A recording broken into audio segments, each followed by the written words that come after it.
प्रिय छात्र दर्शकों, विगत दिन आपने हिंदी व्याकरण के पाठमाला के अंतर्गत लिंग शब्द के बारे में अध्ययन किया कि लिंग से किसी शब्द के जाति भेद का पता चलता है और यह दो प्रकार का होता है, पुल्लिंग और स्त्रीलिंग। आज आप संज्ञा पद के वचन के बारे में जानेंगे। वचन से हमारा तात्पर्य किसी प्रतिज्ञा या खास व्यक्ति द्वारा बोले गए संवाद से नहीं है, जैसा कि रामचरितमानस में उल्लेखित है, रघुपति रीत सदा चली आई, प्राण जाए पर वचन न जाई। ये प्रतिज्ञा वाला वचन नहीं, बल्कि व्याकरण में वचन से किसी शब्द के एक या उसके एक से अधिक होने का बोध होता है। इस आधार पर शब्दों को दो मूल भागों में बांटा जाता है, एक वचन में और बहुवचन में।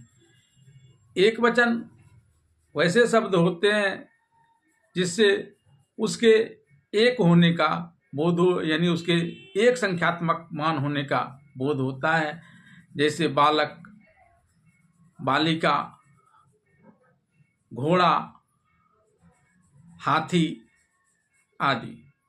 इसी प्रकार से बहुवचन वह शब्द है जिससे उस शब्द के एक से ज़्यादा संख्यात्मक मान होने का बोध होता हो, जैसे लड़के। लड़के से हमारा तात्पर्य एक से ज़्यादा लड़का के होने से है।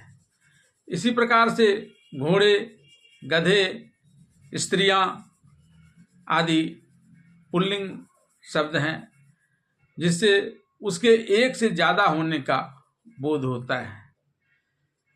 आमतौर पर एक वचन संज्ञा शब्द के साथ एक वचन की क्रिया का प्रयोग किया जाता है, जैसे बालक जाता है, बालिका जाती है।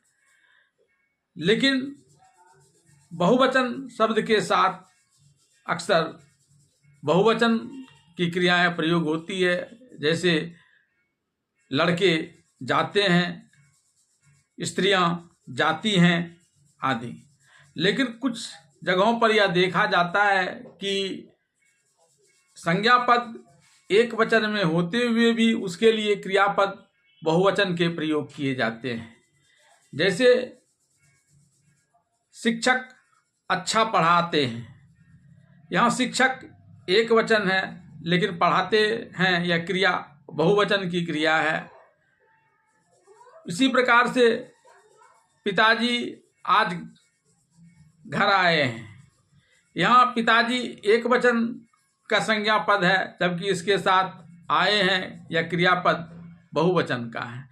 दरअसल ऐसा आदर देने के लिए किया जाता है और हमारे देश में इस प्रकार की प्रथा प्रचलित होने के कारण व्याकरण में भी उसे इसी रूप में ले लिया गया है और हम व्याकरण में भी आदरणीय संज्ञा पदों के लिए बहुवचन की क्रिया का प्रयोग करते हैं। भाववाचक संज्ञा आमतौर पर एक वचन के रूप में प्रयुक्त होता है, जैसे बुराई को दूर करो, यह भाववाचक संज्ञा है और दूर करो यह क्रियापद एक वचन का है। जब भाववाचक संज्ञा बहुवचन के रूप में प्रयोग होता है तब यह जातिवाचक संज्ञा के रूप में प्रयोग होने लगता है, जैसे बुराइयों से दूर रहो। यहाँ बुराइयाँ जातिवाचक संज्ञा के संदर्भ में आ रही हैं और यह बुरे लोगों को संदर्भित करती हैं। एक वचन से बहुवचन और बहुवचन से एक वचन बनाने के लिए व्याकरण में कुछ नियम बताए गए हैं, जैसे आकारांत पुल्लिंग शब्द में ए लगाकर उसका बहुवचन बनाया जा सकता है, जैसे संतरा, संतरे, घोड़ा, घोड़े, खरबूजा, खरबूजे आदि। इसी प्रकार से स्त्रीलिंग शब्द में, औकारांत स्त्रीलिंग शब्द में ए लगाकर हम उसका बहुवचन बनाते हैं। जैसे पुस्तक, पुस्तकें, छत, छतें, टांग, टांगें आदि। इसी प्रकार से जो शब्द याकारांत हैं, यानी जिस शब्द का अंत या से हो रहा हो, उसमें हम ए लगाकर हम उसके बहुवचन बनाते हैं। जैसे शिष्या, शिष्याएं, चिड़िया,